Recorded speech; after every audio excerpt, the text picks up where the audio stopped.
Hello and welcome to the Plug Talk. You've heard of the terms horsepower and torque when it comes to vehicle performance.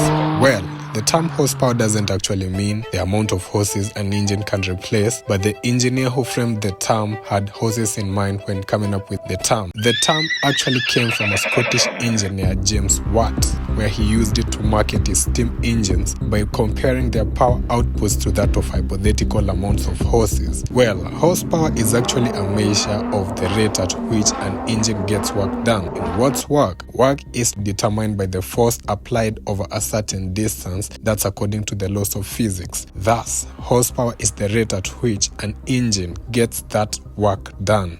So there are two types of horsepower: brake horsepower, which is horsepower measured at the engine flywheel or the crank, while wheel horsepower is the horsepower measured at the wheels after it has gone through the transmission. Now, horsepower in a vehicle would show just how fast it will go and its ability to maintain that speed in highway driving or if it's going on a straight line. So that's horsepower. And we have torque. Torque is actually a twisting force, which is a rotational force which provides the initial push. Torque is important during acceleration, whereby the vehicle has to come from a standstill and the vehicle needs to overcome its own weight. It's also needed if a vehicle needs to tow or haul cargo and such. Torque is mostly experienced at lower RPMs, and it's the force that slams you back at your seat when you accelerate. Driving a diesel engine, you might feel like you're more able, but it's just actually the torque which comes into play. You might find that after the initial push, you'll get to a certain speed and that torque will finish its purpose. And now you have to rely on the horsepower to keep on accelerating. The engine